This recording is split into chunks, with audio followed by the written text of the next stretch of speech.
I'm sure you know this feeling when you have something really important to do that you have to do, but it just seems impossible to start. And in the end, you just feel frustrated and more stressed for not taking action. I know procrastination can be really frustrating. That's why in this video we are going to cover why we procrastinate so often, and most importantly, how we can overcome it. Hey guys, it's Michael. I'm really glad you're here. Welcome back on my channel.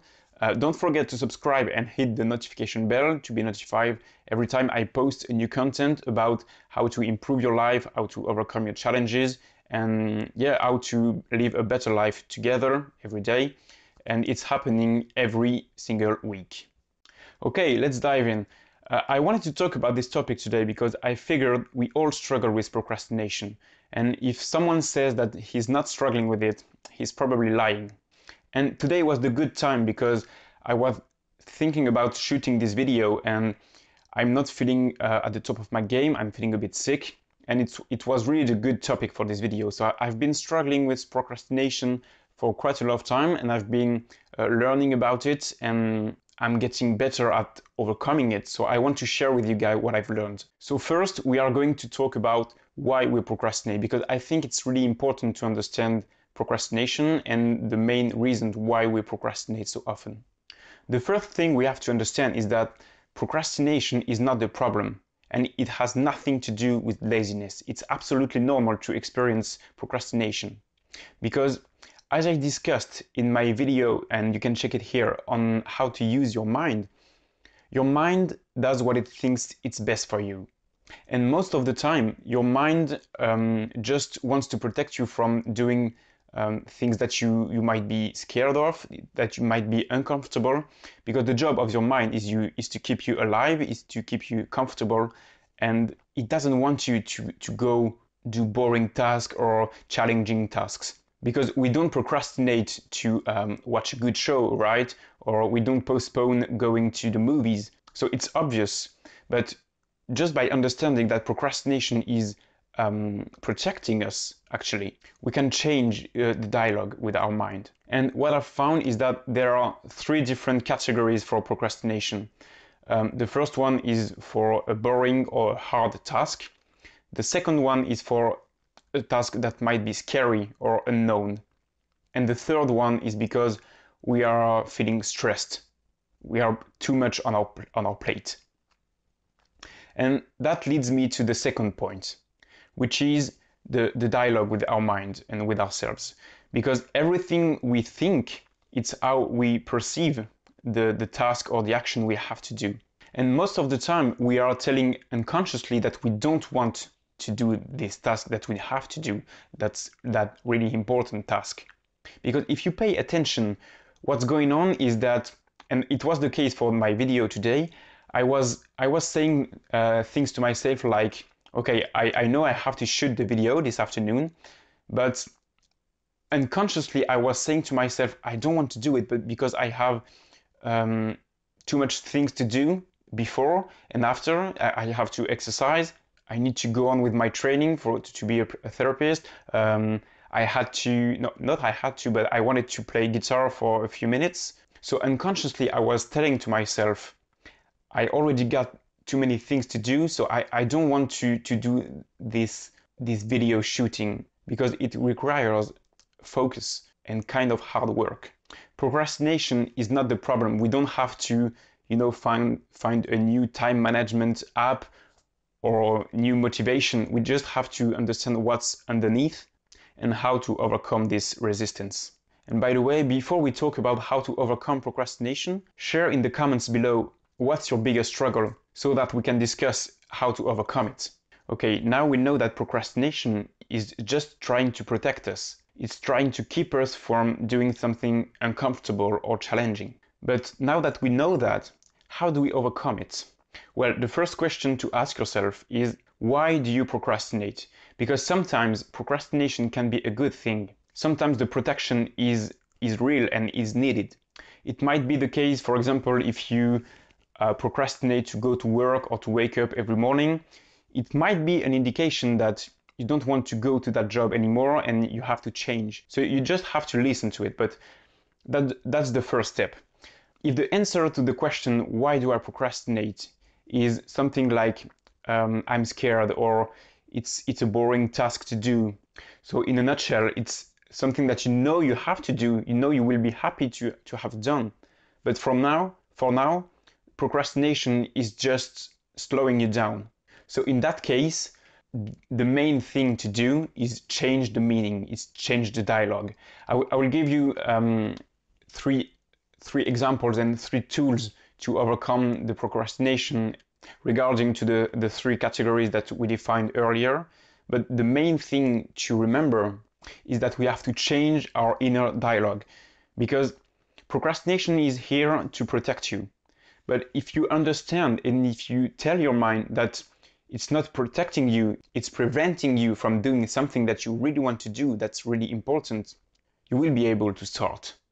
Because what I've found is that when we procrastinate, we focus on the short term, on the short term inconvenience.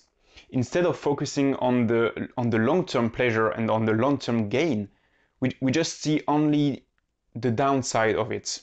Like if you want to start exercising, you might just think about it will be uncomfortable, you know it will be hard, and most of the time maybe you start and you'll do maybe 1 or 2 sessions, but after that, instead of thinking, yes, in 2 months I know I will feel better, you're just thinking right now it's too hard, so I'll quit. So the one thing you can do, and it can be enough, is just switching the dialogue and focusing on changing the meaning of this task you want to avoid. Let's take the example of exercising again.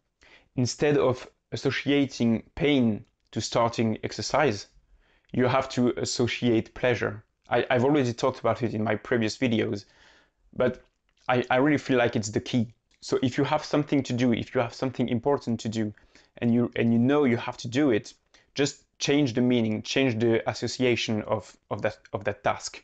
Link pleasure to doing it, and link pain to not doing it. Okay, let's get a little more specific, and I want to talk about the first category that I mentioned, which is if you have to do a boring task or a hard task. Like, let's say you have to start a big project at work and you don't know where to start. Or if you have to do a boring task, like you really have to clean up the garage and you don't want to do it. As I mentioned earlier, you can just focus on the long-term pleasure you will gain from this action, the satisfaction you will get. So focus on the positive instead of the negative. But for this particular example, what you can do, a very simple trick, is just schedule 5 minutes of work. That's it. It's all you have to do. And what you will find is that if you start 5 minutes, 80% of the time you will go on.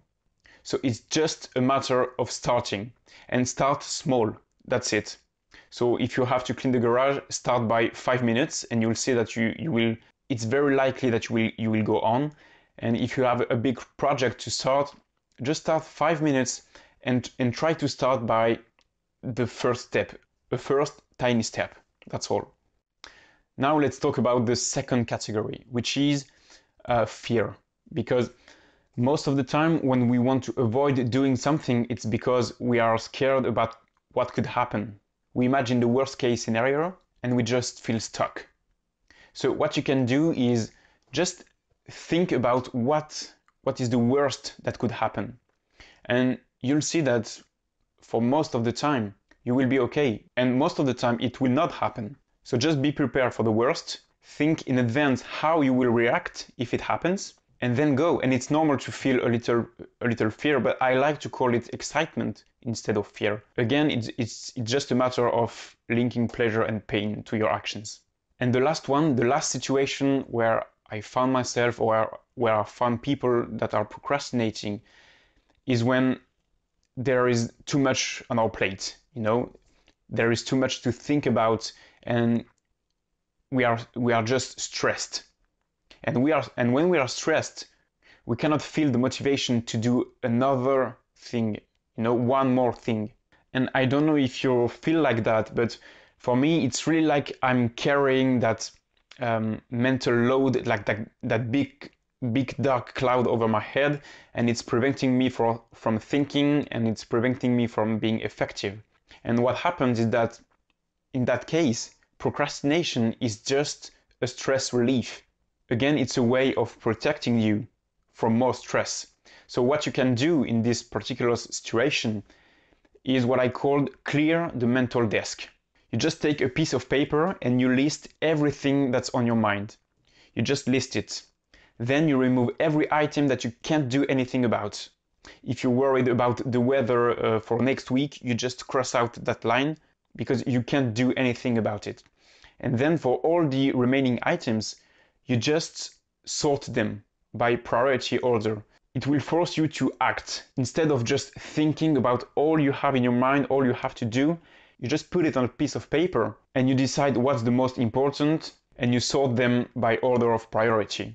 Then you will have a clear plan of action. It will relieve the stress and you will overcome the procrastination. Okay, now you know how to overcome procrastination, and if you have to remember only one thing from this video, it's that procrastination is not the problem. It's showing you something.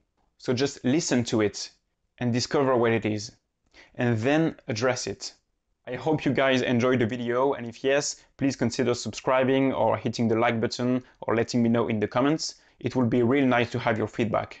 So thank you for watching, and I will see you guys in the next video. Bye bye.